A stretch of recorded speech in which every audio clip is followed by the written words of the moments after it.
꿀잼 세계사 아시리아 제국의 전쟁과 난민 라퀴시 부조를 알아보다. 기원전 3000년경에 아슈르라는 작은 도시에서 살고 있었던 사람들을 아슈르인이라고 불렀어요. 아카드 왕국 시기에는 크게 두각을 나타내지 못했고 바빌로니아 왕국 시기에는 함무라비 왕에게 정복당해 100여 년간 바빌로니아 왕국의 지배하에 있기도 했답니다. 바빌로니아 세력이 약해지고 히타이트족이 이 지역의 강자로 떠오르던 혼란스러운 시기를 거치기도 했어요. 아슈르인들은 이 과정에서 힘을 키워 전사의 집단으로 거듭납니다.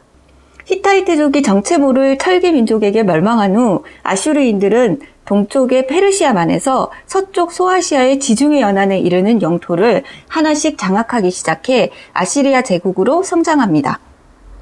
학자들마다 좀 다르지만 영토를 확장하기 시작한 아슈르 나시르팔 2세 시기부터 아시리아 제국으로 보면 됩니다.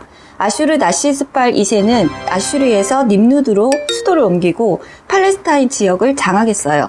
아시리아 제국의 군대는 적과 싸움에 물러섬이 없었고 저항하는 사람들은 무자비하게 탄압하는 것으로 유명했어요.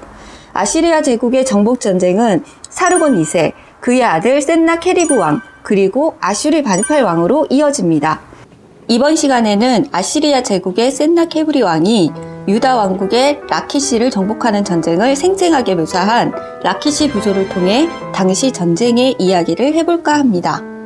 이 작품은 니네베의 센나케리브 왕의 궁전 한쪽 방의 바닥에서 천정까지 사방으로 조각된 부조였어요. 등장인물만 수천 명에 달하는 이 작품을 보다 보면 마치 영화의 한 장면을 보는 듯합니다. 성벽을 타고 올라가는 아시리아 군사들을 시작으로 죽임을 당하는 사람들, 포로로 끌려가는 사람들이 파노라마처럼 조각되어 있어요. 라키시 부조에 묘사된 그림을 살펴볼까요? 라키시를 정복한 센나케브리 왕은 저항하는 사람들을 무참히 죽이고 그 외의 사람들은 포로로 굴복하게 하거나 아시리아 제국으로 강제 이주시켰어요. 아시리아 군에게 저항하다 죽임을 당하고 또는 살아있는 채로 가죽이 벗겨지는 형벌을 받는 모습이 조각되어 있어요. 가족으로 보이는 사람들이 물건을 수레에 싣고 성을 떠나고 있어요. 역사학자들은 이 장면을 대규모 강제 이송 장면으로 해석하는데요. 당시 아시리아는 정복한 나라의 사람들을 아시리아 제국으로 강제 이송했어요.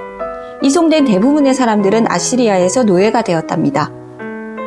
부조에서 센나케리브 왕을 찾아볼까요?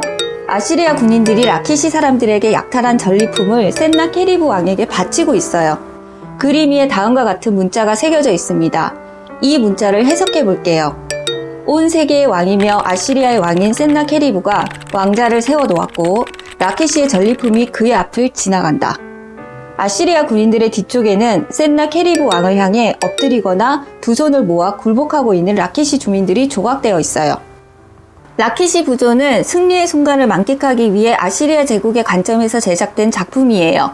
그런데 라키시 사람들의 관점에서 보면 전쟁의 참상을 적나라하게 보여주는 작품이 되기도 한답니다. 3000년 전 라키시 사람들은 전쟁으로 인해 죽임을 당하거나 고향을 떠나야 하는 난민이 되었던 거죠. 21세기 현재는 어떨까요? 현재에도 지구 곳곳에서 전쟁이 일어나고 있습니다. 3000년 전과 마찬가지로 전쟁이 일어난 지역의 사람들은 고향을 잃고 난민이 됩니다. TV나 신문에 시리아와 이라크의 내전으로 유럽으로 향하는 난민들의 소식이 전해지고 우리나라에도 난민을 신청하는 외국인들이 늘어나고 있답니다. 다음 시간에는 사르곤 2세가 세운 계획도시 코르사바드에 대해 알아볼게요. 기원전 720년경부터 건설이 시작된 이 도시는 사르곤 2세의 권력에 대한 의지와 의도가 반영된 계획도시였어요. 왕궁, 신전 및 지구라트가 건설되었는데 왕궁은 그 위엄을 자랑하듯 입구에 날개 달린 항소가 지키고 있답니다.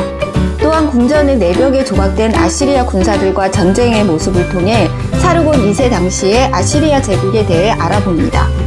재밌게 시청하셨다면 구독과 좋아요를 눌러주세요. 그럼 다음 시간에 다시 만나요.